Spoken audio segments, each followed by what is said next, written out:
Can you hug me? I'm sorry, kid, the man said quietly, not turning his head at first. I'm not really in the mood to talk today, and I don't want to hug anyone, especially when they're not my family. I just want to be alone for a while. The little girl stood there, holding a white envelope with both hands. It can be just for a little moment, she said softly. Then I'll let you be alone again, I promise. The man sighed and finally turned to look at her. There are a lot of people in this park, he said. Why are you asking me? Why not ask someone else? The girl hesitated, then pointed gently toward a large tree not too far from the bench. Because I saw you earlier, she said. He frowned slightly. Saw me? She nodded. You were standing near the big tree. You were talking to a lady. You weren't talking very loud, but I think you were arguing. She looked down at the envelope, then back at him carefully. I heard the lady say, "You're not the father, William. You don't get to decide anything." William felt the world go very quiet around him. The girl hurried to continue, worried she had done something wrong. I'm sorry. I didn't mean to listen. I wasn't trying to be rude. I was sitting on the bench over there waiting for my mom. She went to buy a small cake to celebrate my scholarship, and she told me to stay where she could see me. I was reading my book, and I just heard it. She paused, then said the next part very gently. But I heard you say you really wanted that baby, and that you already bought shoes and painted the room. William stared at her, unable to speak. She took a small step closer. So I think, maybe you don't get a chance to be a dad right now, she said. And I don't have a dad at all. So I thought, maybe we could help each other. He swallowed hard. Help each other? He repeated quietly. Annie nodded and held the envelope against her chest. I got a scholarship today, she said. A really big one. My teacher said it means I can go to a very good school if I keep studying like this. My mom hugged me this morning when she read the letter. She was so happy she cried a little. Annie smiled at the memory, then her smile faded just a bit. But at school, when the other kids get good news, their moms and dads both hug them. And I was thinking about that all day. She looked up at him, her eyes clear and hopeful, but not demanding. So maybe you could hug me, and I can know what it feels like when a dad hugs you. And maybe when you hug me, you can know what it feels like to have a kid, even if it's just for a moment. William looked away, his jaw tight. A few hours ago, he stood near the park, listening to the woman he loved explain that the child he had begun to love was not his biological child. He had painted the small room at the end of the hallway a soft yellow. He had spent 2 hours choosing a crib even though he knew nothing about cribs. He had stood in a store holding a pair of impossibly small shoes and laughing at himself for being so happy over something so small. Those shoes were still in the trunk of his car. I'm not really the person you think I am, he said quietly. I'm not anyone's dad. Annie shrugged a little. Not yet, she said. He looked at her again. You're very brave. You know that? Talking to a stranger like this.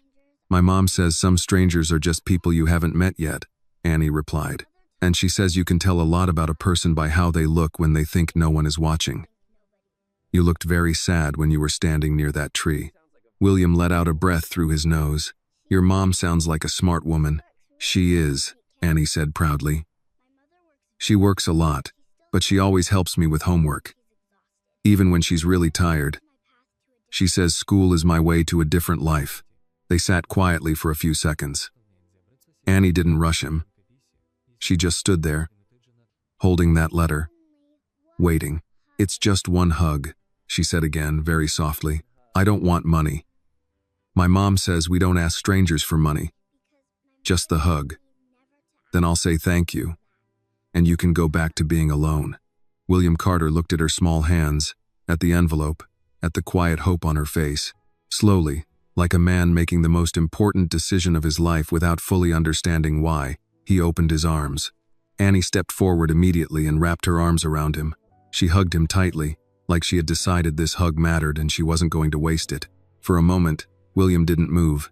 Then his arms closed around her, gently but firmly. He could feel how small she was, how easily she trusted him, how naturally she fit into that empty space in his arms. He had dreamed about this feeling. About a child running into his arms. About being called Dad. About being needed in that simple, unquestioned way children need their parents.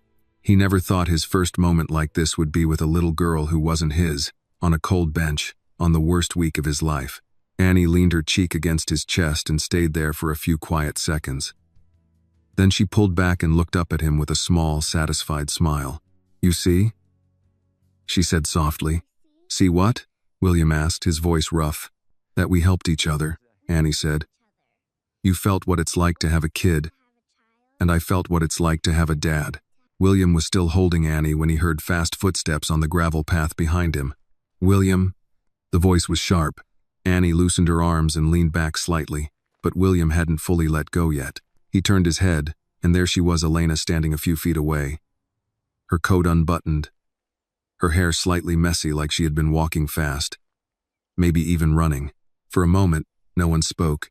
Elena's eyes moved from William's face to Annie, then to William's arms still around the little girl.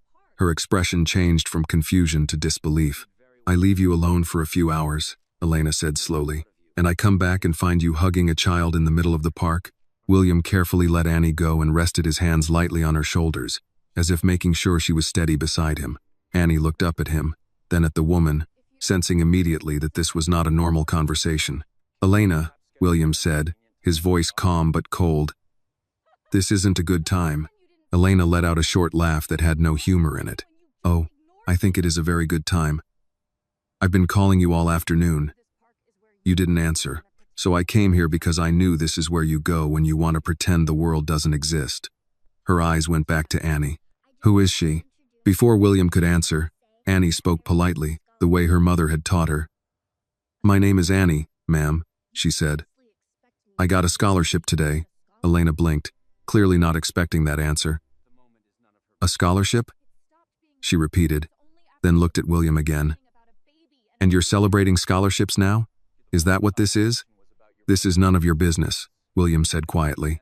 "It stopped being my business?" Elena asked, her voice rising. "That's interesting, because this morning, we were talking about a baby, about our future, about the life we were supposed to have." William's jaw tightened. "No," he said. "This morning you told me you were having a baby with someone else, and that you wanted me to just accept it and still be part of your life like nothing happened." Elena crossed her arms. "I told you I was scared. I told you I made a mistake." "You didn't make a mistake," William said, his voice still controlled but heavier now. "You made a choice." Annie stood very still beside him, holding her envelope against her chest, her eyes moving from one adult to the other. She didn't understand everything, but she understood enough to know this conversation had something to do with why William looked so sad earlier. "Elena," William continued, "you said I'm not the father. You said I don't get to decide anything about that child. Remember?" Elena looked away for a second, then back at him. "That doesn't mean you walk away from us, from me." "Us?" William repeated quietly.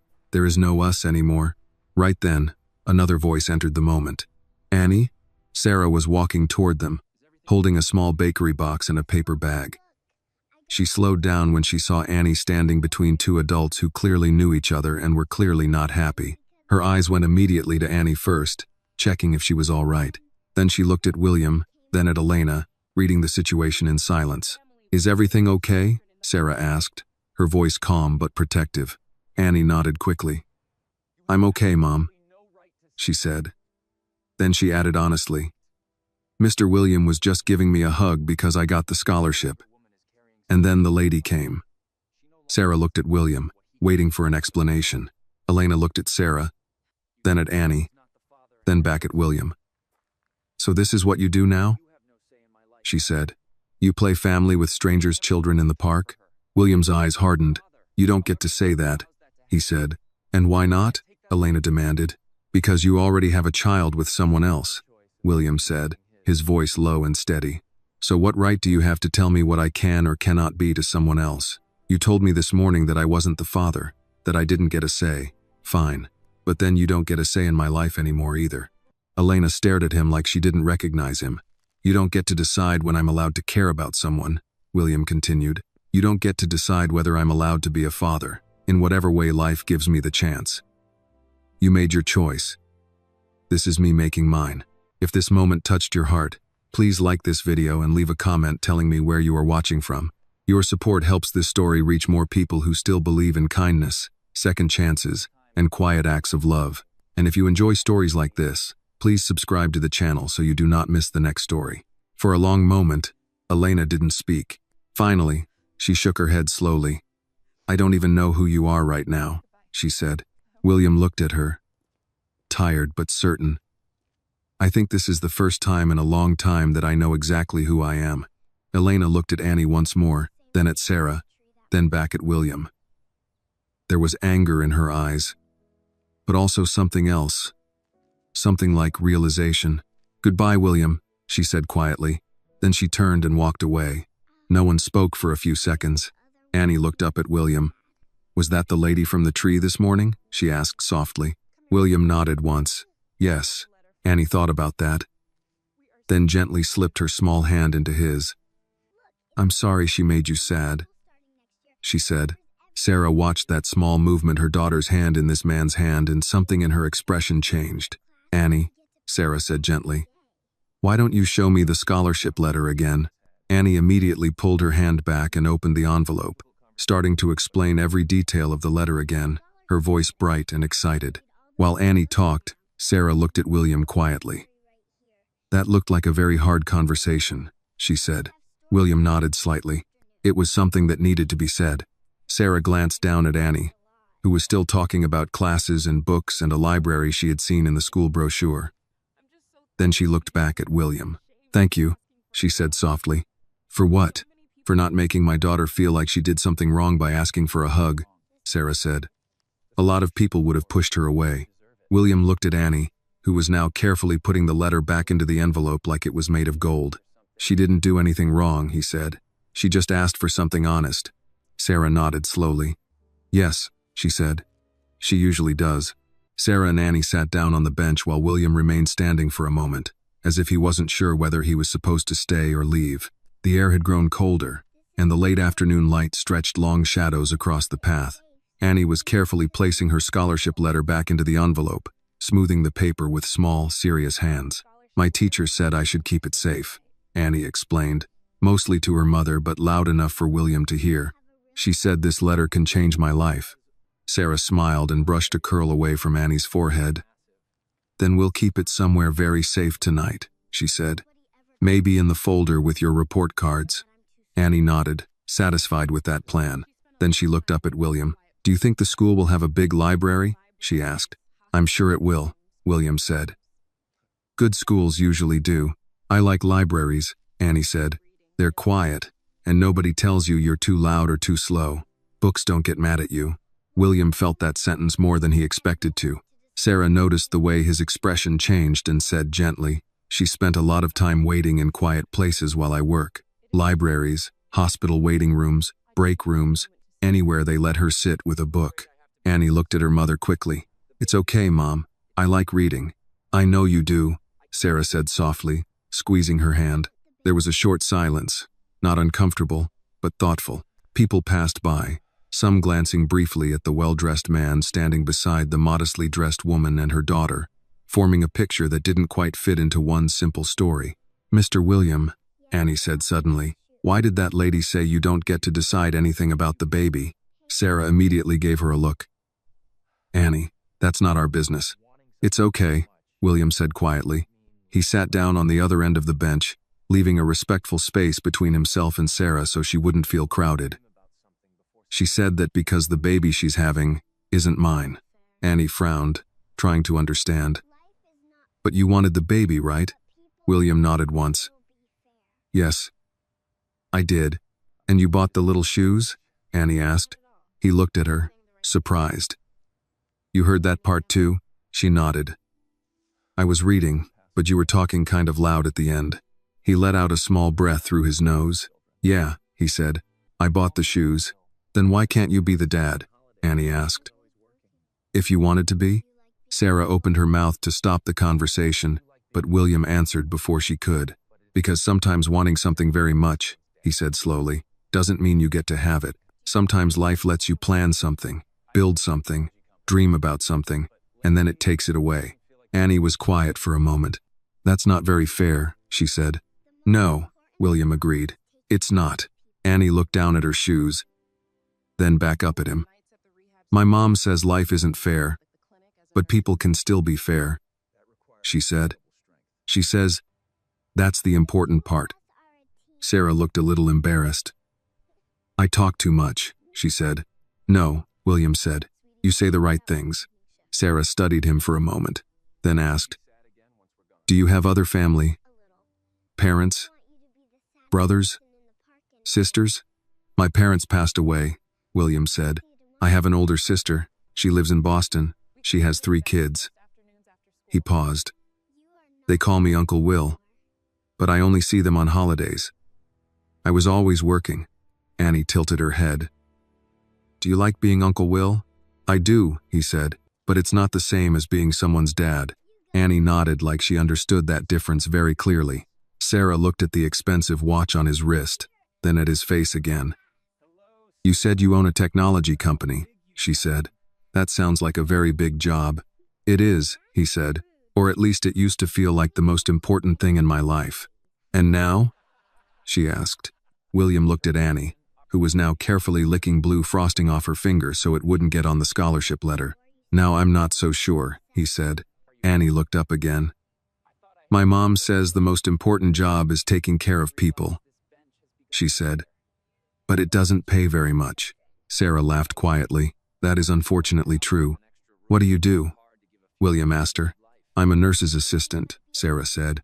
I work at a rehabilitation center at night and sometimes at a clinic during the day. It depends on the week and who needs extra shifts.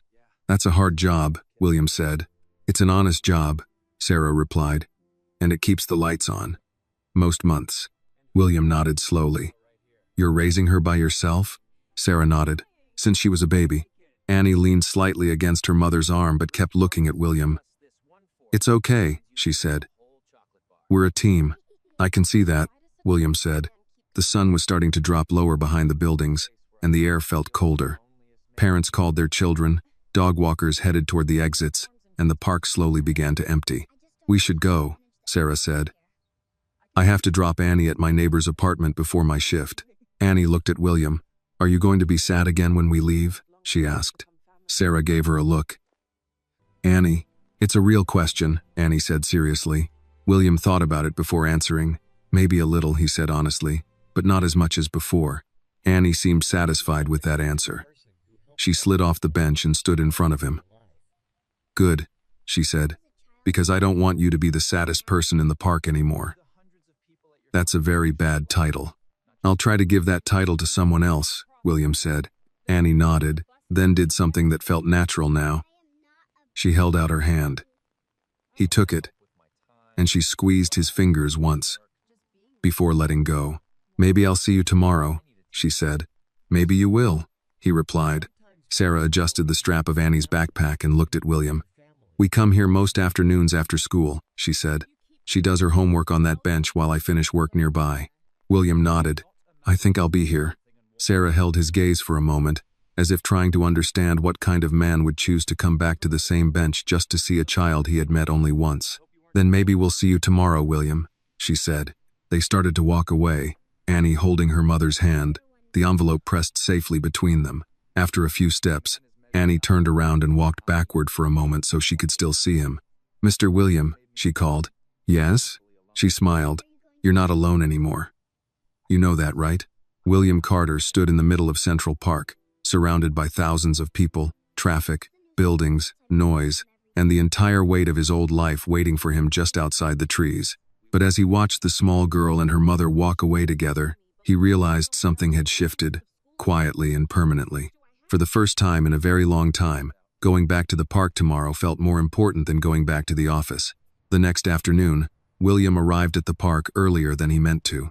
He told himself it was because he needed fresh air, because he couldn't stand another afternoon sitting in his office pretending to care about numbers and projections and meetings that suddenly felt like they belonged to someone else's life. But if he was honest, he knew exactly why he was there. He was there because a 6-year-old girl with a scholarship letter had told him, "You're not alone anymore," and he had believed her. He sat on the same bench, hands in his coat pockets, watching people pass. For the first time in years, He noticed small things: a father teaching his son how to ride a bike, a mother tying her daughter's scarf, an old couple walking slowly, their hands brushing against each other every few steps like they had been doing that for 40 years. He wondered what it would have been like to teach a child how to ride a bike. He wondered what it would have been like to sit at a small kitchen table and help with homework instead of answering emails during dinner. He wondered a lot of things he had trained himself not to wonder anymore. "Mr. William," he turned immediately. Annie was running toward him, her backpack bouncing, her hair slightly messy from the wind. Sarah walked behind her at a normal pace, but William could see the small smile on her face as she watched her daughter run. "You came back," Annie said, slightly out of breath when she reached him. "I said I might," William replied. "That means you came back," Annie said. Like this was a very important distinction. Sarah reached them and gave a small nod. "Hi, William." "Hi, Sarah." Annie climbed onto the bench and immediately pulled out a folder and a pencil. "I have spelling homework," she announced. "And reading. And math. But math is rude." "Math is rude?" William asked. "Yes," Annie said firmly. "Because it has too many rules and no stories." Sarah laughed quietly. "She prefers books where people learn lessons. I prefer books where people are kind," Annie corrected. William sat beside them, not too close, just close enough to see the page she was working on. "What are your spelling words?" he asked. Annie turned the notebook toward him. "Determination, opportunity, future, responsible, education." She looked up at him. "They're big words." "They are big words," William agreed. "Do you know what determination means?" Annie nodded. "It means you don't stop even when things are hard." William glanced at Sarah. She was listening, but pretending to look through Annie's backpack. "And opportunity?" he asked. Annie thought for a moment. "My teacher said opportunity is like a door," she said. "But you still have to walk through it yourself." William felt something in his chest again. That same quiet pressure he felt yesterday. "Your teacher is very smart," he said. "My mom says the same thing," Annie replied. "She says this scholarship is a door, and I have to be brave enough to walk through it." Sarah looked at her daughter, her eyes soft but tired in a way that comes from years of carrying too much responsibility alone. "You must be very proud," William said to her. "I am," Sarah said. "She earned this. Every page she read, every test she studied for, she earned it herself." Annie continued writing her spelling words very carefully, her tongue slightly sticking out in concentration. After a minute, she looked up at William again. "Do you have homework?" she asked. William smiled a little. "Not the kind you're thinking of." "What kind then?" "Work homework," he said. "Meetings, emails, problems." Annie nodded sympathetically. "That sounds worse than math." "It is worse than math," William agreed. Sarah sat down on the other side of Annie and took off her gloves. "You don't have to sit with us, you know," she said to William. "I'm sure you have more important places to be." William looked out at the park for a moment before answering. "I used to," he said. "Now I'm not so sure." Sarah studied him quietly. "You really came back just to sit on a bench and watch a 6-year-old do homework?" "When you say it like that, it sounds a little strange," he admitted. "It is a little strange," she said. "But not in a bad way." They sat in comfortable silence for a while, Annie working, Sarah occasionally checking her phone, William just watching the world slow down around them. After a while, Annie closed her notebook. "All done," she said proudly. Then she looked at William. "Can I ask you something?" "Sure." "Why don't you have kids?" she asked. Sarah immediately sighed. "Annie." "It's okay," William said gently. He thought for a moment before answering. "I thought I was going to," he said. "I planned for it. I bought a house with an extra room. I worked very hard so I could give my kid a good life." He paused. "But sometimes plans don't work out the way we think they will." Annie nodded slowly. "My mom says sometimes bad things happen so different good things can happen later," she said. Sarah looked at her. "I said maybe," she corrected gently. Annie looked back at William. "Maybe meeting me is a different good thing," she said. William didn't trust himself to answer right away, so he just nodded. The sky was starting to turn orange behind the buildings, and the air felt colder again.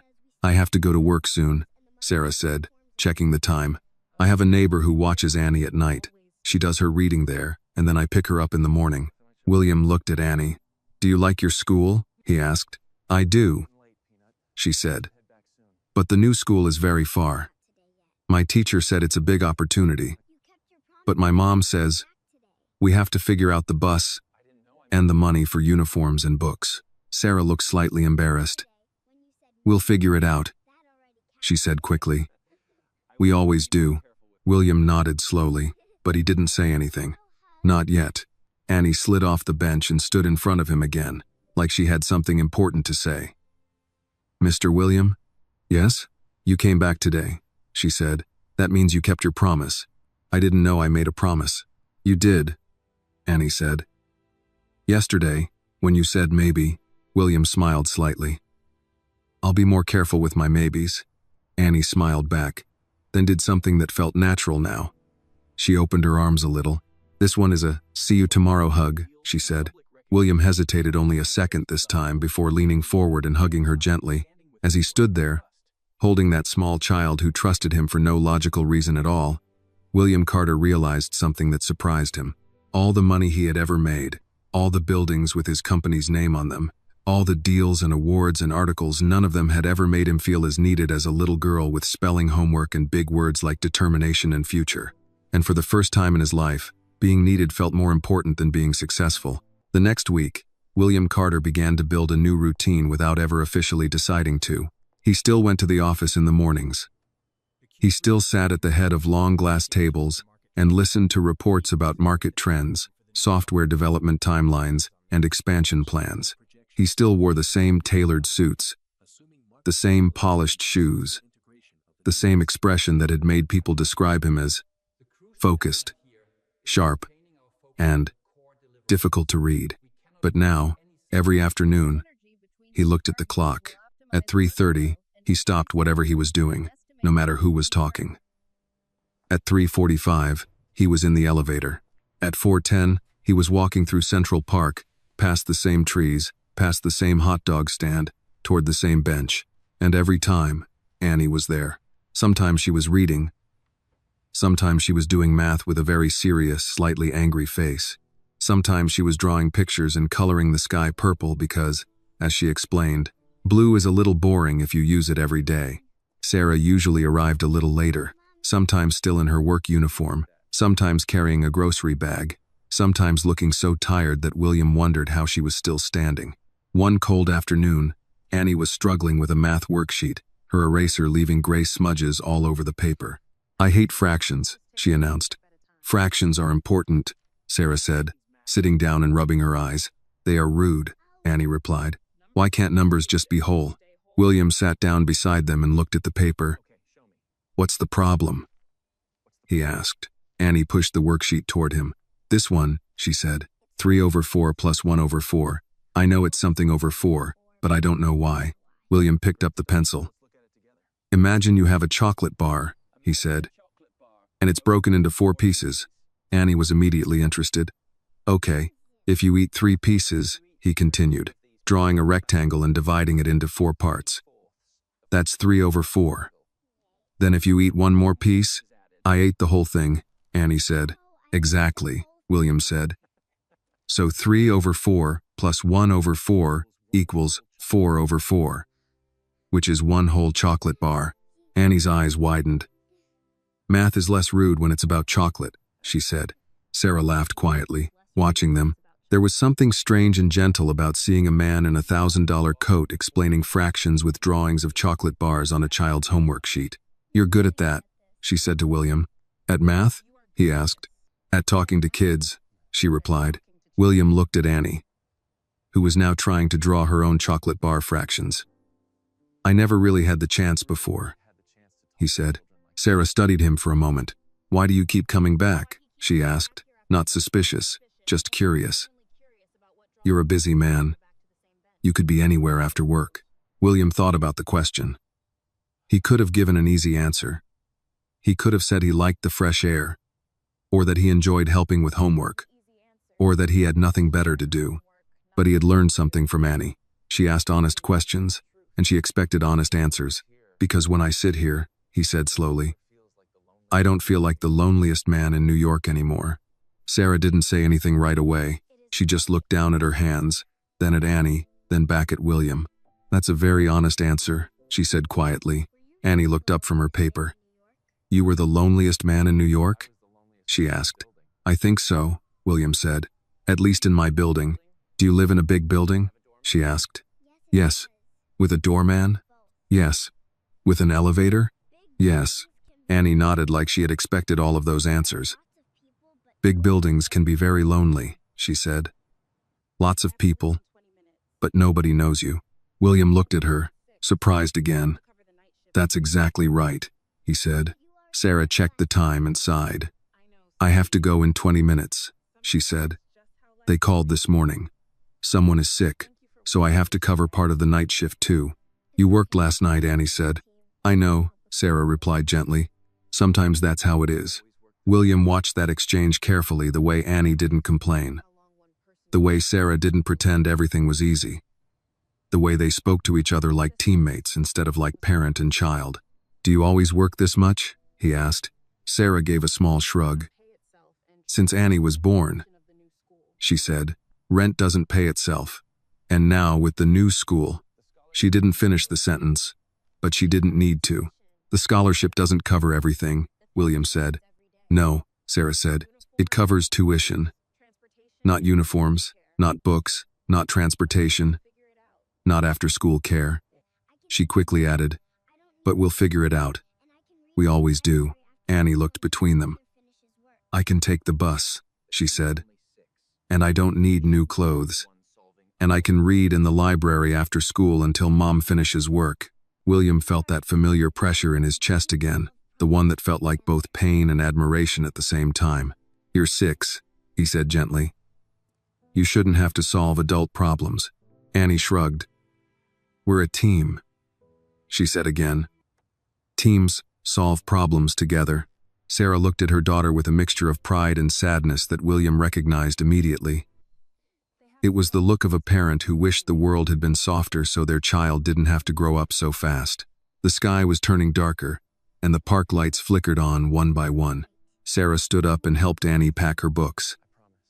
"We have to go," she said. "Mrs. Chen will be waiting." Annie put on her backpack, then turned to William. "Will you come tomorrow?" she asked. William nodded. "Yes, I will." Annie seemed relieved, like that answer mattered more than he understood. She stepped forward and hugged him again. Quick, but tight. "This is a good luck with not being lonely hug," she said. William smiled into her hair. "Thank you. I think I need that one." Sarah watched them for a moment, then said quietly, "You know she's going to get used to you being here." William looked at her. "I know," he said. "And kids," Sarah continued gently, "they don't get used to people unless they're afraid those people might leave." William held Annie for one more second before letting go. Then he looked at Sarah, and there was something different in his eyes now, not just sadness, not just kindness, but something more like a decision that hadn't fully formed yet. "I'm not planning to disappear," he said. Sarah nodded slowly. "Then you should be very careful," she said. "Because to a child, someone who stays becomes family." The next day, it rained. Not a heavy storm, just the kind of steady gray rain that made the city look softer and older, like everything had slowed down a little. Most people avoided the park on days like that, but William still went. He stood under the edge of a large oak tree near their usual bench, holding a black umbrella, wondering if Annie and Sarah would come at all in this weather. He told himself they probably wouldn't. A child with homework and a mother who worked night shifts would be smarter than sitting in a wet park. But at 4:18, he saw a small figure in a yellow raincoat running along the path, a backpack bouncing behind her. "Annie." She ran straight toward him like she had known exactly where he would be. "You came," she said, slightly out of breath, raindrops on her hood. "You came too," William replied. She pointed at the umbrella. "You're prepared. That's very responsible." "I've been told that before," he said. Sarah walked up a few seconds later, holding a smaller umbrella that didn't quite cover both her and Annie. Her hair was slightly wet around the edges, and she looked more tired than usual. "You didn't have to come in the rain," William said. Sarah gave a small shrug. "Homework doesn't stop because of rain, and neither does life." Annie slid onto the bench, pulling her notebook out of her backpack and trying to keep it dry. William moved the umbrella so it covered most of the bench. "Today I have reading," Annie announced. "And I have to write a paragraph about what I want to be when I grow up." "That's an important question," William said. "Do you know the answer?" Annie nodded. "Yes. I want to be the kind of person who helps people when they're having the worst day of their life." William felt that sentence land somewhere deep inside him. "That's a very specific career," he said. "My mom says the world needs more people like that," Annie replied. "She says there are a lot of people having bad days, and not enough people noticing." Sarah looked at her daughter, then at William. "I might have said something like that," she admitted. Annie opened her notebook and began writing slowly, sounding out the words under her breath. After a minute, she looked up at William again. "What did you want to be when you were a kid?" she asked. William thought about it. "I wanted to build things," he said. "Not just buildings. I wanted to build something that mattered. Something that would still be there after I was gone." "Like a school?" Annie asked. "Something like that," he said. "Did you build it?" she asked. "Yes," he said. "I built a company. It's very big now. There are hundreds of people who work there." Annie seemed impressed, but only for a second. "Do they like you?" she asked. The question caught him off guard. "I think they respect me," he said. "That's not the same," Annie replied, then went back to writing. Sarah covered her mouth with her hand, trying not to laugh. "She asks dangerous questions," she said. "I'm starting to notice that," William replied. The rain continued to fall softly around them, tapping against the umbrella in a steady rhythm. After a few minutes, Sarah said quietly, "The new school called today." Annie looked up immediately. "Am I in trouble?" "No," Sarah said quickly. "You're not in trouble. They just wanted to confirm you'll be starting next month." Annie's face lit up. "Next month?" Sarah nodded, but her smile didn't quite reach her eyes. "Next month." William noticed that. "That's good news," he said. "Isn't it?" "It is," Sarah said. Then she hesitated before continuing. It's across town. 2 buses. Maybe a train.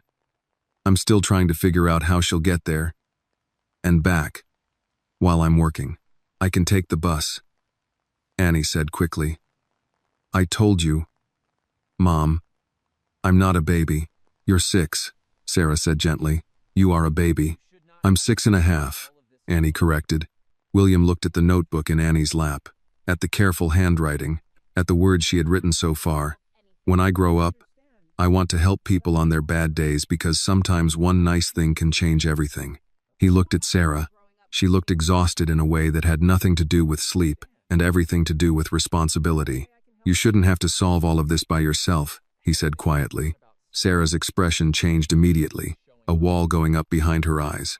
"We're not asking you to solve it," she said. "I know," he said. "I'm offering."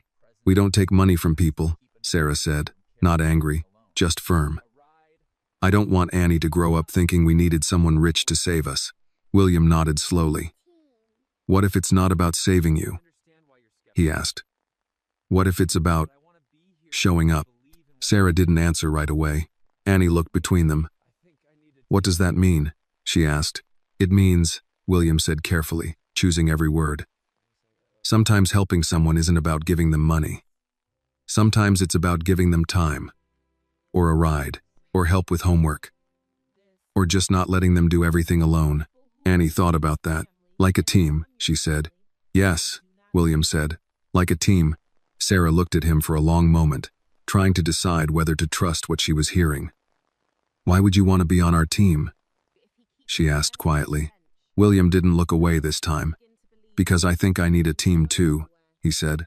The rain started to come down a little harder, and Annie moved closer to her mother so all 3 of them could fit under the umbrella. "Mom," Annie said softly, still looking at her notebook, "I wrote something else." "What did you write?" Sarah asked. Annie read slowly from the page. "Sometimes people who are not your family can become your family if they don't leave." The 3 of them sat there in the rain, under one umbrella, reading a 6-year-old's handwriting like it was something important. After a moment, Sarah spoke, her voice very quiet. "William, if you keep coming back here, she's going to start believing you're not going anywhere." William looked at Annie, then back at Sarah. I know, he said. And if one day you get busy again, Sarah continued, or your life pulls you somewhere else, or you decide this was just something you did for a while, it will break her heart. William felt the weight of that truth settle on his shoulders. I'm not a man who starts things and then walks away, he said. Sarah held his gaze for a long time, measuring that sentence, testing it against everything she had learned about people in her life. Then don't make promises you can't keep, she said quietly. William nodded once. I won't, he said. Annie looked up at both of them, sensing the seriousness but not fully understanding it. Then she closed her notebook and smiled. Good, she said. Because teams are supposed to stay together. The rain stopped the next day, but the air still smelled like wet pavement and cold wind.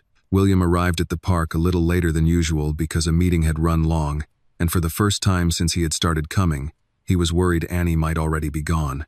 He walked faster than usual along the path, past the benches, past the hot dog stand, scanning for a small yellow or blue coat. Then he saw her. Annie was sitting on the bench, but she wasn't doing homework. Her backpack was beside her, unopened, and she was just sitting there, swinging her legs slightly, like she was waiting for something. When she saw him, she jumped off the bench and ran toward him. You're late, she said, not accusing, just stating a fact. I know, William said. I'm sorry. I had a meeting that wouldn't end. Annie studied his face for a moment, like she was deciding whether that was a good enough reason. Then she nodded. Okay, she said. You're here now. That's what matters. He let out a small breath. Where's your mom?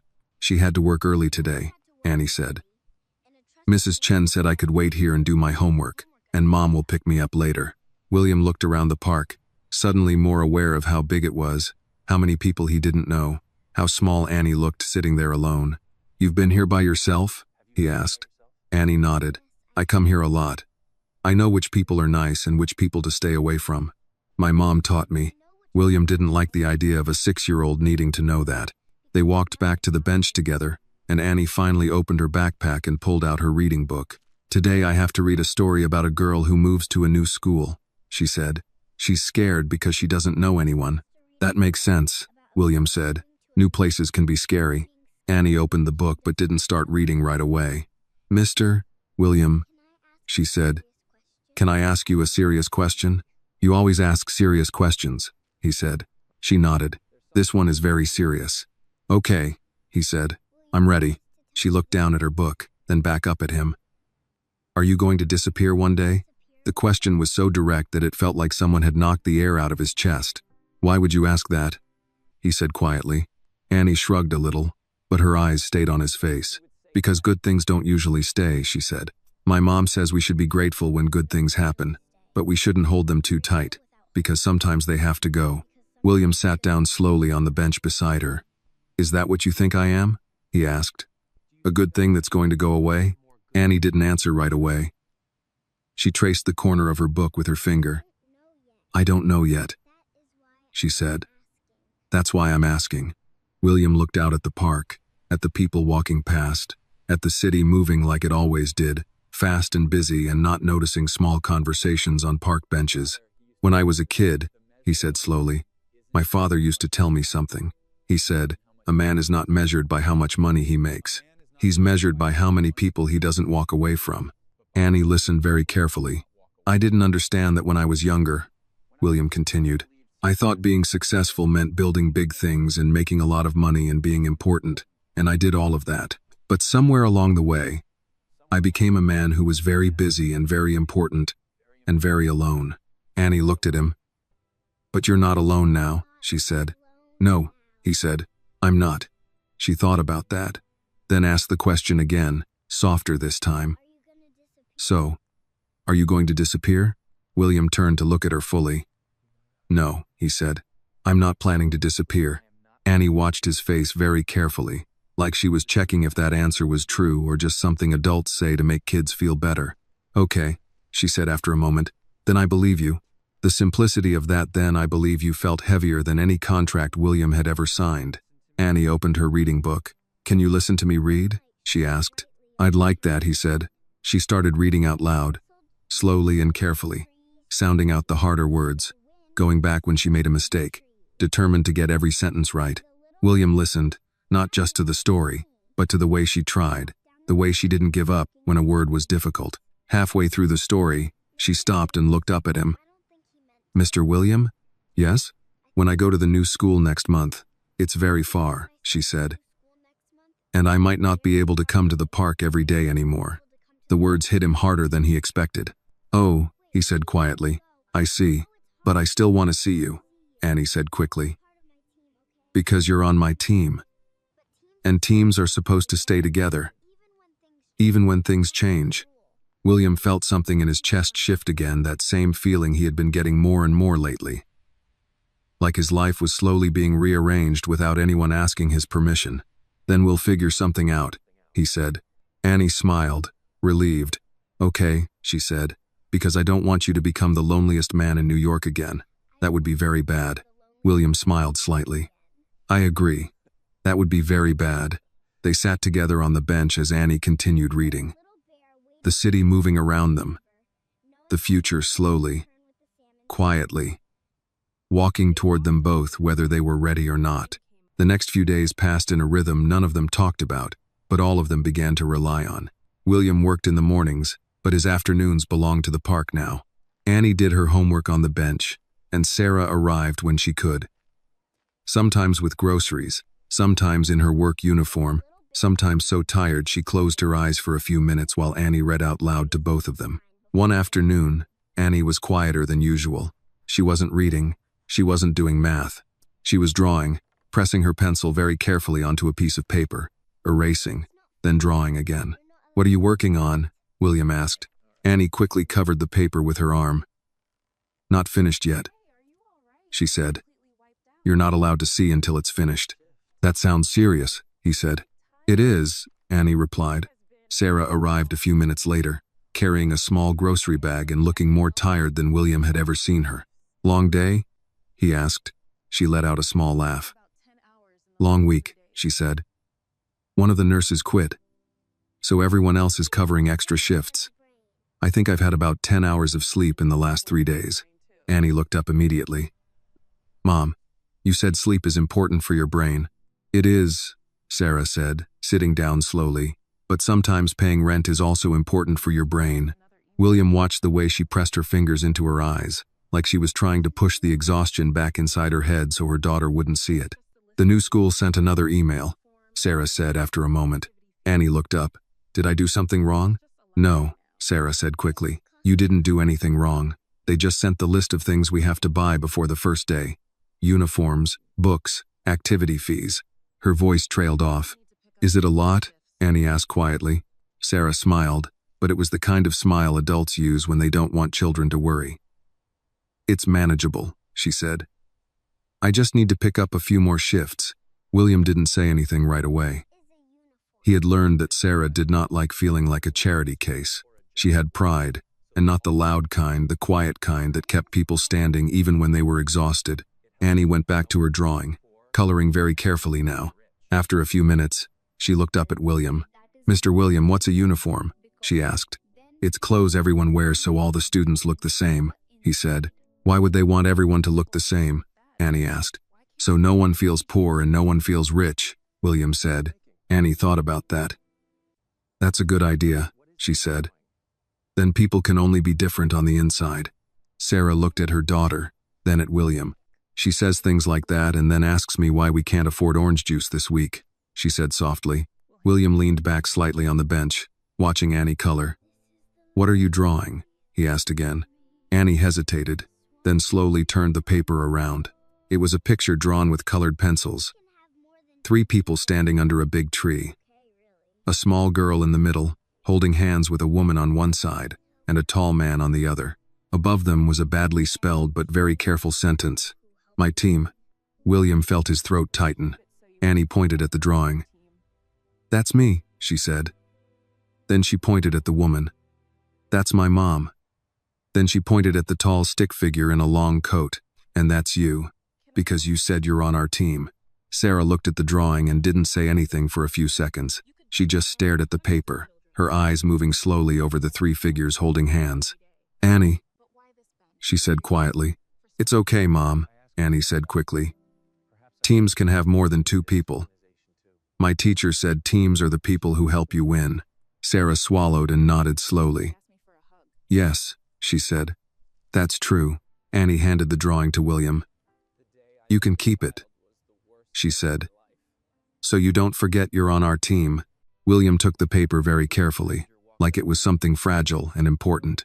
I won't forget, he said. They sat there quietly for a while after that, the drawing resting in William's hands. Can I ask you something? Sarah said finally. Of course, William replied. Why Annie? She asked. You could donate money to 100 kids. You could start a scholarship fund. You could help from a distance. Why sit on a cold bench every day helping one little girl with spelling words? William looked down at the drawing again before answering. Because she didn't ask me for money, he said. She asked me for a hug. Sarah looked at him, waiting. And because, he continued, the day I met her was the worst day of my life, and she walked up to me, a complete stranger, and tried to fix it with a hug and a scholarship letter and a rule about how you're supposed to celebrate good news. He paused. No one has ever done something like that for me before. Sarah's eyes softened, but there was still worry in them. She's getting attached to you, she said quietly. I know, he said, and I think you're getting attached to her too, Sarah added. William didn't deny it. Yes, he said.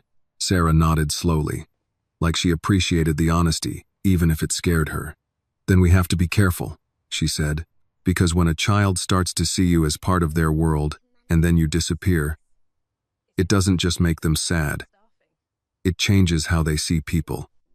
It teaches them that everyone leaves. William folded Annie's drawing carefully and put it inside the inner pocket of his coat, close to his chest. I told you before, he said quietly. I'm not planning to leave. Sarah looked at him for a long moment, trying to see if that sentence was a promise or just a hope. Good, Annie said, swinging her legs under the bench. Because I already drew you in the picture. And drawing is kind of like a contract. A few days later, William did something he had not done in years. He left the office in the middle of a meeting. Someone was talking about a merger. Someone else was talking about market risk. Numbers were projected on a large screen, and everyone in the room was waiting for William to say something, because William Carter was always the one who made the final decision. But William was looking at his phone. Uch, kurkiki peme. He remembered Annie saying, "You're late," and the way she had tried not to sound disappointed. He remembered the drawing in his coat pocket that he had taken out and looked at more than once that week. 3 stick figures under a tree. My team, William, one of the board members said. We need your decision on this. William looked up slowly. For the first time in a long time, the numbers on the screen looked small, unimportant, replaceable. I want to postpone this meeting, he said. The room went silent. Postpone? Another executive repeated. We have investors waiting for this decision. Then they can wait one more day, William said calmly. He closed his folder, stood up, and put on his coat. Is everything all right? Someone asked. William thought about that question for a second. Then he nodded. Yes, he said. I think it is. He left the building, ignoring the surprised looks, the whispers, the messages already starting to vibrate on his phone. At 4:16, he walked into the park. Annie was on the bench, but this time she wasn't doing homework. She was sitting very still, her hands folded in her lap, her backpack beside her. When she saw him, she didn't run this time. She just smiled, like she had been waiting and was relieved he had come. You're almost late, she said. Almost, he agreed, sitting down beside her. What are you doing today? No homework? Annie shook her head. I finished it at school, she said. Then she looked down at her shoes. I wanted to talk to you. William felt a small knot form in his chest. That sounds serious. It is, Annie said. He waited. She took a deep breath, like she had practiced what she was about to say. At my new school, she said, there are going to be a lot of kids with dads. Like, dads who pick them up from school and go to meetings and sit in the audience when there are shows. William listened without interrupting, and I was thinking, Annie continued, I don't feel as bad about that anymore, because when I want to tell someone something, I can tell you, and when I have homework, You helped me. And when I got the scholarship, you hugged me. She paused, then looked up at him, her eyes very serious for a 6-year-old. So I wanted to ask you something important, she said. But you have to tell me the truth, not the adult truth. The real truth. William nodded slowly. Okay. Annie took another breath. If I was your kid, would you be proud of me? The question hit him harder than anything she had ever asked. He thought about the scholarship letter, the spelling words, the way she broke her cupcake in half to share, the way she worried about her mother, the way she asked him if he was going to disappear. He felt his throat tighten. Yes, he said quietly. I would be very proud of you. Annie searched his face, making sure he meant it. Then she nodded once, like she was accepting something very important. Okay, she said. Then that's enough. Enough for what? He asked. Enough for me to not feel like I don't have a dad, she said simply. Because I think, maybe I just don't have a dad that lives in my house. But I have a dad on my team. William looked away for a second, blinking slowly, trying to keep his composure in front of a 6-year-old who was changing his life without even knowing it. Just then, Sarah walked toward them, but this time her expression was different. She wasn't just tired. She looked worried. Mom? Annie said immediately. What's wrong? Sarah sat down on the bench and tried to smile. But it didn't quite work. I got a call today, she said. From your new school. Am I in trouble? Annie asked again. No, baby, Sarah said quickly. You're not in trouble. But they said there are some additional fees, and uniforms have to be bought from a specific store.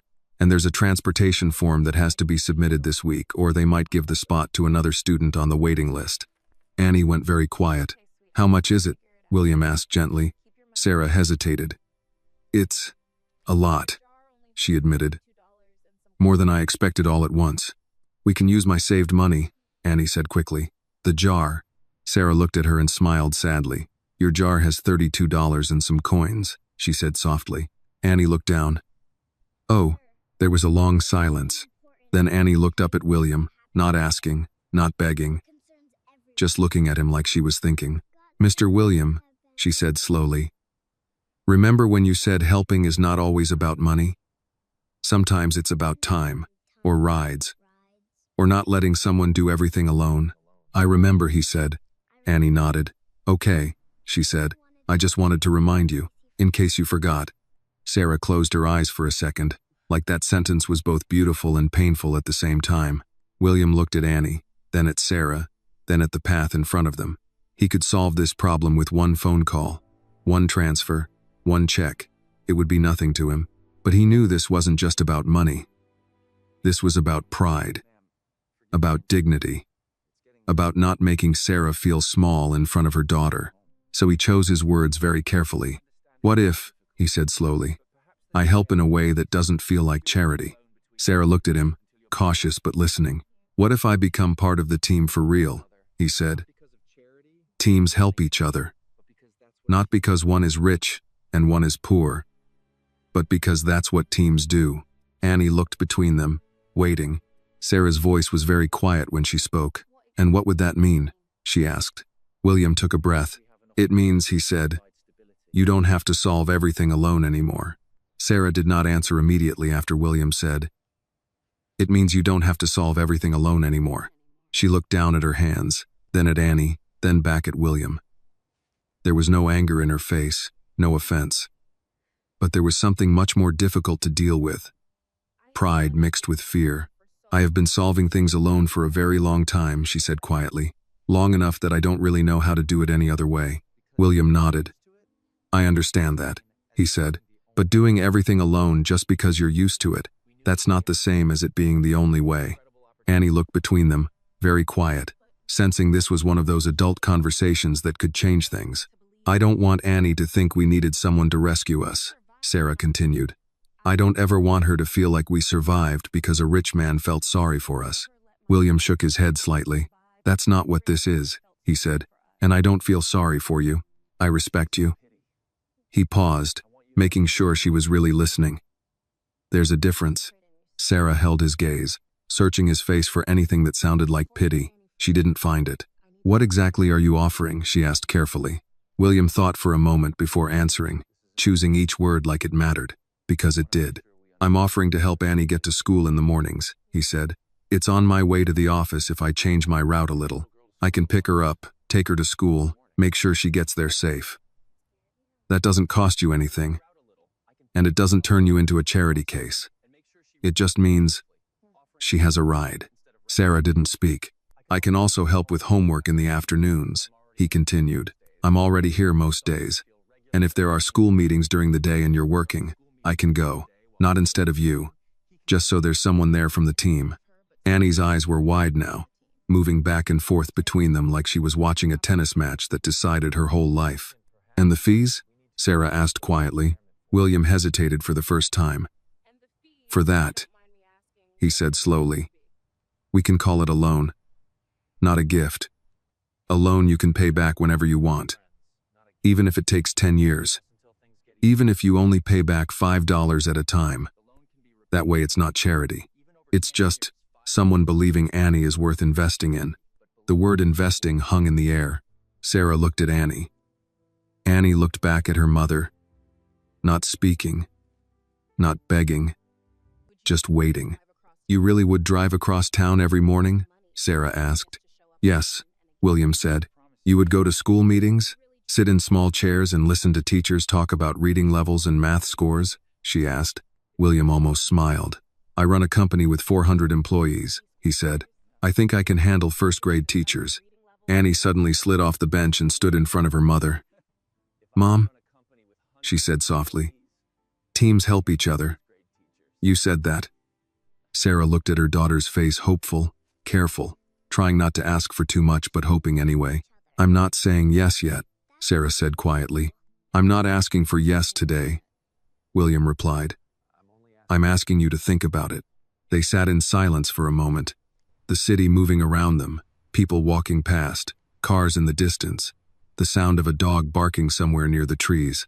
"Why are you doing this?" Sarah asked again, but this time her voice was softer, less guarded. "Really?" William looked at Annie, then back at Sarah. "Because the day I met your daughter," he said slowly, "I was sitting on this bench trying to figure out how to go home to a house that was built for a family that was never going to exist." He swallowed once before continuing. "And she walked up to me with a scholarship letter and asked me for a hug so she could know what it felt like to have a dad. No one has ever needed me like that before. Not for my money, not for my company, just me." Annie was very still now. "And I realized something," William continued. "All the success in the world doesn't mean much if you don't have anyone to come home to, and I think maybe I've been building the wrong things my whole life." Sarah's eyes filled slightly, but she blinked the tears away before they could fall. "You barely know us," she said. "That's true," William said, "but sometimes you don't need years to recognize the people who change your life. Sometimes it happens on a random Tuesday, on a park bench, when a 6-year-old asks you for a hug." Annie walked over slowly and stood next to him, her small hand slipping into his without her even looking down. Sarah watched that small hand in his, and this time she didn't tell Annie to let go. "If we do this," Sarah said quietly, "there have to be rules." William nodded immediately. "Of course. You don't get to make big decisions about Annie," she said. "I'm her mother. That doesn't change." "I understand," he said. "You don't get to buy her expensive things just because you can," Sarah continued. "I don't want her growing up thinking love comes with a price tag." "I agree," William said. "And if one day you decide this is too much, or your life changes, or you meet someone and start your own family, you don't just disappear. You explain it to her. You don't let her think she did something wrong." William's voice was very quiet when he answered. "I would never make her feel like she wasn't enough," he said. Sarah studied him for a long moment. Then she nodded once. "We can try," she said. Annie's head snapped up. "Try means yes," she said immediately. Sarah looked at her. "Try means we see if this works. Slowly, carefully, like a team." Annie smiled so wide it looked like her whole face lit up. She turned and hugged William again, tight and quick. "Congratulations," she said into his coat. "You're officially on the team." The first morning William picked Annie up for school. He arrived 10 minutes early. He sat in his car across the street from the small apartment building where Sarah and Annie lived, watching the front door like he was waiting for the most important meeting of his life. In a way, he was. He had spent the night before doing something he had never done before, reading the school handbook Annie had given him. Dress code, drop-off rules, parent contact forms, emergency numbers, pickup authorization. He had filled out the section Sarah told him to fill out, the one that said, "Additional approved adult, for pickup." He had stared at that line for a long time before writing his name. At 7:42, the front door opened and Annie came out first, wearing a navy blue uniform that was just slightly too big, like they had bought it with the hope she would grow into it and it would last more than 1 year. Her hair was neatly done, her backpack almost as big as she was. Sarah came out behind her, locking the door, holding a travel mug and a tote bag that looked heavy enough to hold half her life. Annie spotted the car immediately and waved with both arms like she had been waiting all morning for this exact moment. "He's here," she said, even though William couldn't hear her yet. William got out of the car and walked toward them. "Good morning," he said. "Good morning, Mr. William," Annie said, very formal today. "This is my first official day of you being on the morning team. I'm honored," he said. Sarah smiled slightly. "You really didn't have to come this early," she said. "I wanted to make sure we weren't late," he replied. Annie nodded approvingly. Being late on the first day is a very bad start. They got into the car, Annie in the back seat, Sarah in the front. Annie spent the first 5 minutes explaining every single rule of the new school, even the ones William was pretty sure she had just invented. No running in the hallways, no shouting, no trading food unless the teacher says, and you have to raise your hand even if you really, really know the answer. "That sounds like a lot of rules," William said. "Good schools have a lot of rules," Annie replied wisely. Sarah looked out the window for a moment, then said quietly, "Thank you for doing this." "You've already thanked me," William said. "I know," she said, "but this morning I got to drink my coffee while it was still hot, and not run to catch a bus with a 6-year-old and a heavy backpack, so I'm saying thank you again." He nodded once. "You're welcome." They reached the school 20 minutes later. It was a large brick building with a tall gate and a playground on the side. Parents in nice coats and business clothes were walking children to the entrance, some holding hands, some carrying backpacks, some kneeling down to fix scarves and hats. Annie suddenly went very quiet. "You okay?" William asked. She nodded, but she didn't move to open the door. "First days are scary," Sarah said gently, turning around in her seat. Annie looked out the window at all the other kids walking in with their parents. "There are a lot of people," she said. William got out of the car, walked around, and opened Annie's door. He held out his hand without saying anything. Annie looked at his hand for a second, then took it and climbed out of the car. They walked toward the school entrance together, Annie holding his hand on one side and her mother's hand on the other. People glanced at them as they passed a well-dressed white man, a tired-looking black woman in a work uniform, and a small girl in a slightly too big uniform holding both their hands like this was normal. At the entrance, Annie stopped. "Okay," she said, taking a deep breath like she had practiced this moment in her head. "I can go in by myself." Sarah knelt down and fixed Annie's collar. "Be kind, listen to your teacher, and remember who you are," she said. "I know," Annie said. "I'm Annie. I'm 6.5. I got a scholarship, and I'm not supposed to be scared." Sarah smiled and kissed her forehead. Then Annie looked at William. He wasn't sure what he was supposed to do. Shake her hand? Say good luck? Tell her to study hard? Annie solved the problem for him. She stepped forward and hugged him quickly, right there in front of the school doors and all the other parents. "This is a first day of school hug," she said, "so I can be brave." William hugged her back gently. "You are brave," he said. She pulled back and looked up at him. "Are you going to be here when school ends?" she asked. "Yes," he said. "I'll be here." She studied his face for 1 second, making sure that was true. Then she nodded, turned around, and walked through the school doors without looking back. William and Sarah stood there for a moment, watching the door close behind her.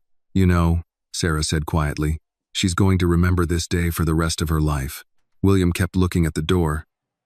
"So am I," he said. Sarah crossed her arms, not in a defensive way, just to keep warm. "You're doing something very big for her," she said.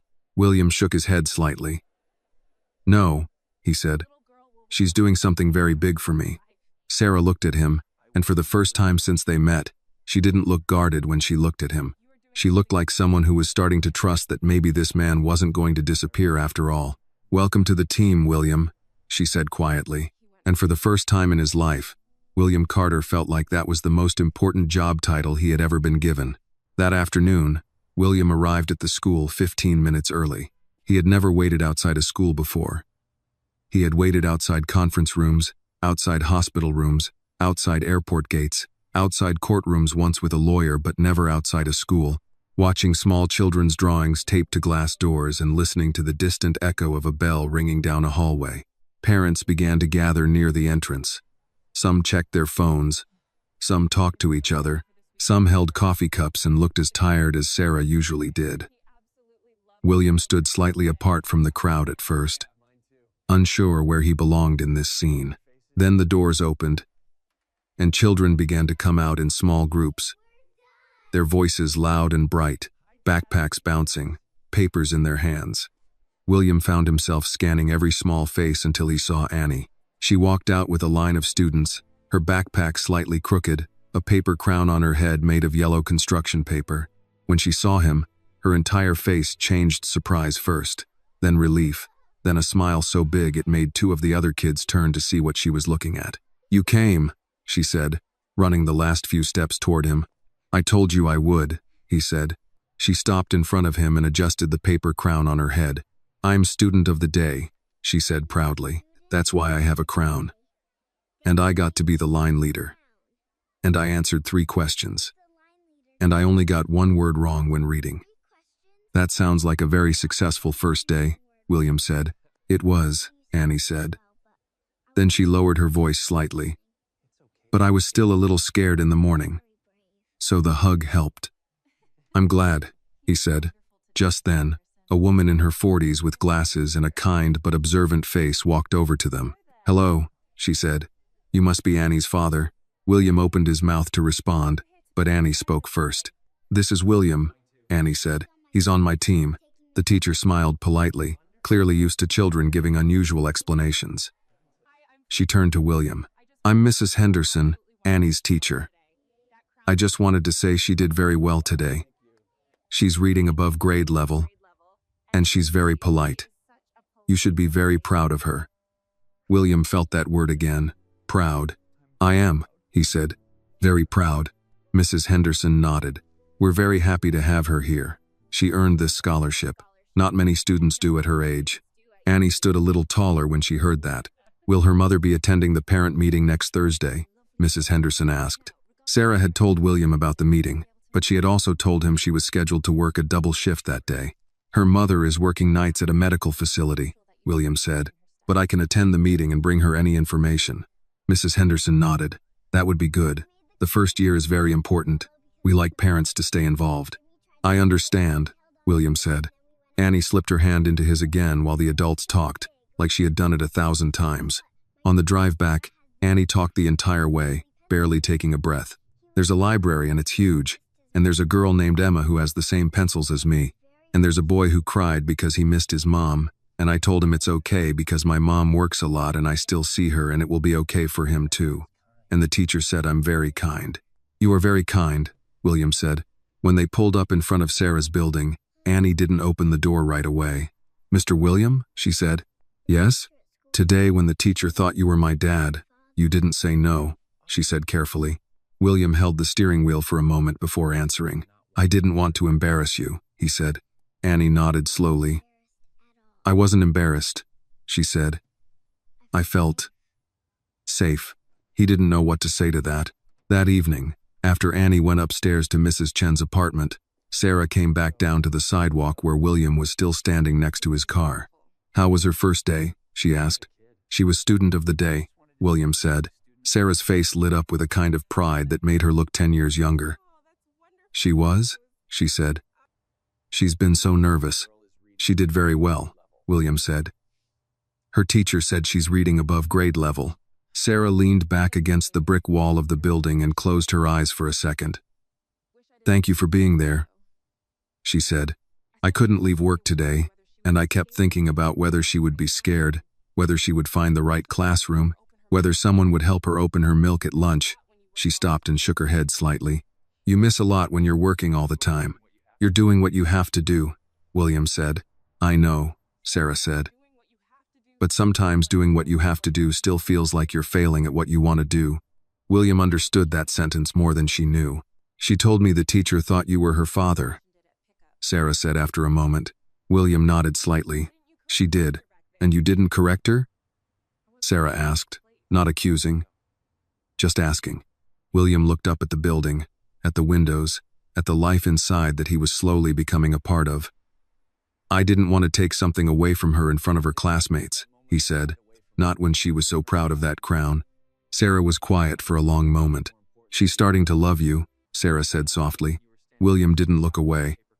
I know, he said. Sarah nodded slowly. I just needed to know that you knew, she said. Because when a child loves you, that's not a small thing. William thought about Annie's question in the car. I felt safe. It's not a small thing to me either, he said. A week passed, and the new routine no longer felt new. It felt normal. William picked Annie up every morning. Annie went to school with her slightly too big uniform and her very serious backpack. In the afternoons, he picked her up, listened to stories about spelling tests and playground politics, and then brought her back to the park or to her building where she did homework while he answered emails on his phone. Sarah worked, always worked. Nights, double shifts, weekends. But something in her face had changed over the last week. She still looked tired, but not alone. Tired anymore. There was a difference. One Thursday afternoon, William sat in a very small chair in a very small classroom for Annie's parent meeting. The chair was clearly designed for a 6-year-old, and his knees were higher than he thought was physically possible, but he didn't complain. Around him were other parents, mothers and fathers with neat clothes, nice watches, polite smiles. A few of them looked at him curiously, trying to place him. Mrs. Henderson sat across from him with a folder in front of her. Annie is doing very well, she said, opening the folder. She's one of the strongest readers in the class, and she's very observant. She notices when other children are sad. She tries to help them. William smiled slightly. That sounds like Annie. Mrs. Henderson looked at him over her glasses. She talks about you, she said. William wasn't expecting that. She does? Mrs. Henderson nodded. She says you help her with homework. She says you pick her up from school. She says you're on her team. The teacher paused for a moment, then added gently. She also told another student that you're the reason she's not scared anymore. William didn't know what to say to that. She's had to grow up a little faster than some children, Mrs. Henderson continued. Kids like Annie, they don't need people to save them. They need people who stay. The word stay again. It followed him everywhere now. I'm trying to be someone who stays, William said quietly. Mrs. Henderson nodded like she understood exactly what that meant. When the meeting ended, William walked out into the hallway and stood there for a moment, looking at the children's drawings on the walls. Houses, families, stick figures holding hands, dogs that looked like clouds with legs. He pulled Annie's drawing out of his coat pocket, the one labeled My Team, and looked at it again. 3 stick figures holding hands under a tree. He folded it carefully and put it back. That evening, when he dropped Annie off, she was unusually quiet in the car. Long day? He asked. She nodded. We had a writing assignment, she said. What did you have to write about? Who is your hero? Annie said. William smiled a little. That's a big question. Yes, Annie said. And you're not allowed to pick superheroes. The teacher said it has to be a real person. That makes it harder, William said. Annie nodded. Yes. He waited, but she didn't say anything else. When they stopped in front of her building, she didn't open the door right away. Do you want to know who I wrote about? She asked. Yes, he said. Annie reached into her backpack and pulled out a folded piece of paper. I'm not supposed to take assignments home, she said, but I wanted to show you first. She unfolded the paper and handed it to him. The handwriting was careful and a little uneven, but he read every word slowly. My hero is a man named William. He is not my dad, but he acts like my dad. He takes me to school and helps me with homework and listens to me when I talk a lot. One time I asked him for a hug because I got a scholarship and he said yes, even when he was very sad. My mom says a hero is someone who helps people when they don't have to. William doesn't have to help us, but he does. He told me a man is measured by how many people he doesn't walk away from. I think he is a hero because he didn't walk away from me. William finished reading but didn't move for a few seconds. Do you like it? Annie asked quietly. He looked at her, and for the first time in many years, William Carter felt his eyes burn and he didn't try to hide it. "I love it," he said, his voice rough. "I love it very much." Annie nodded, relieved. "Okay," she said, because I meant every word. Sarah came out of the building just then, putting on her coat, ready to leave for work. "Hey," she said, "how was the parent meeting?" William handed her the paper without saying anything. Sarah read it slowly. Halfway through, she had to stop and press her lips together before continuing. When she finished, she folded the paper very carefully and handed it back to William. "She's right," Sarah said quietly. "You didn't walk away." William looked at Annie, then at Sarah. "I'm not going to," he said. Annie stepped forward and hugged him again, like she always did, like it was the most natural thing in the world. "This is a hero hug," she said, "because every hero needs at least one hug." The winter came slowly, and then all at once. One morning, Annie walked out of her building wearing a thick coat, a hat that was slightly too big, and gloves that didn't match. William was waiting by the car like he always did.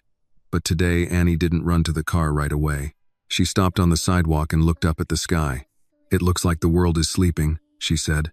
Snow had fallen during the night, covering the street, the cars, the trees, the sidewalks. Everything looked softer, quieter, like the city had decided to be gentle for a day. "It does look that way," William said. Annie walked carefully through the snow and climbed into the back seat. "Today we learned about seasons," she said. "My teacher said winter is the season where things look dead, but they're actually resting so they can grow again later." William glanced at her in the rearview mirror. "That sounds like a very smart teacher." Annie nodded. She said people are like that too. Sometimes people have a winter, and they think everything is over, but really they're just waiting for spring. William didn't answer right away. He just started the car and pulled into the street, the tires moving slowly over the snow. After school that afternoon, Annie came out of the building without her paper crown this time, but with a small box in her hands. "What's that?" William asked when she got into the car. "It's for you," she said. "For me?" he asked, surprised. "Yes, but you have to wait until we get to the park," she said. "You're not allowed to open it in the car." That's the rule. They drove to the park, now covered in snow, the benches cold and white, the trees bare and quiet. William brushed the snow off their usual bench with his glove, and they sat down, their breath visible in the cold air. "Okay," Annie said, handing him the box. "Now you can open it." William opened the small box carefully. Inside was a bracelet made of thick, colorful yarn. A little uneven, clearly made by small hands that had tried very hard to get it right. Tied to it was a small piece of paper. He unfolded the paper and read, "For William, so you don't forget you have a team. Love, Annie." He looked up at her. "You made this?" he asked. Annie nodded. "Mrs. Chen taught me how to braid the yarn. It's not perfect, but she said things made with love don't have to be perfect." William turned the bracelet over in his hands like it was something priceless. "Put it on," Annie said, "so you don't forget." He held out his wrist, and Annie carefully tied the bracelet, her small fingers clumsy in the cold but very determined. "There," she said when she finished. "Now it's official." "What's official?" he asked. "That you're part of the family," Annie said simply. William felt that familiar tight feeling in his chest again, but now it didn't feel like pain. It felt like something else, something bigger and warmer and more frightening at the same time. Sarah arrived a few minutes later, walking carefully through the snow. "Sorry I'm late," she said. "The bus was slow because of the weather." Then she saw the bracelet on William's wrist. "Oh," she said softly. "You got one." "I got one," he said. Annie slid off the bench and stood in front of both of them, very serious now, like she had one more important thing to say. "I have a question," she said. William and Sarah both looked at her. Annie took a deep breath. "You know how at school, they have a form," she said. "The one that says who can pick you up if your mom is working?" "Yes," Sarah said slowly. Annie looked at William. "And you know how the teacher thought you were my dad?" William nodded slightly. "Yes." Annie looked down at the snow, then back up at him. "I was thinking, maybe one day." It wouldn't be pretend. The world went very quiet again, the way it had the first day on the bench. Sarah didn't speak. William didn't speak. They both looked at Annie, who was suddenly very interested in the toe of her boot pressing into the snow. "I know I already have a mom," Annie said quickly, "and I don't want a different mom. I was thinking maybe I could have a dad too. Not to replace anyone, just to stay." William felt like the air had been knocked out of his lungs. He looked at Sarah. She was already looking at him. There was fear in her eyes, and hope, and the same question Annie had asked on that bench a long time ago. "Are you going to disappear?" William looked down at the small bracelet on his wrist. The yarn was uneven, the colors didn't quite match, and one of the knots was too big. It was the most valuable thing he owned. He looked back at Annie, at the small girl who had walked up to the saddest man in the park and offered him a hug like it was the most normal thing in the world. He thought about the empty yellow room in his house, the tiny shoes still in the trunk of his car, the meetings he no longer cared about, the small chair in the classroom, the spelling words, the drawing labeled, "My team." Then he said the most important words he had ever said in his life. "I would like that very much," he said quietly. "If your mom says it's okay, I would be very honored to be your dad." Annie didn't move for 1 second. Then she ran forward and threw her arms around him so hard he almost lost his balance on the snow. "This is the biggest hug," she said into his coat. "This is the forever hug." William held her, his eyes closed, his arms tight around the small person who had changed the direction of his entire life with one simple question on a park bench. Over Annie's shoulder, he looked at Sarah. Sarah was crying, but she was smiling when she nodded. And in that quiet, snow-covered park, the loneliest man in New York was alone no more. The story teaches us that family is not always about blood, but about who stays when life becomes difficult. Sometimes, the people who change our lives are not the ones we planned for, but the ones who choose to stand beside us when we feel most alone. A child can save an adult just as much as an adult can save a child. Love is not proven by money, but by time, presence, and the decision not to walk away. In the end, the story reminds us that the true measure of a person is not success, but how many people they choose to stay with when it would be easier to leave. This video is a work of fiction created with the assistance of artificial intelligence. All characters, events, and situations are not real and do not represent any actual people or true stories. The content is intended for storytelling and emotional illustration only.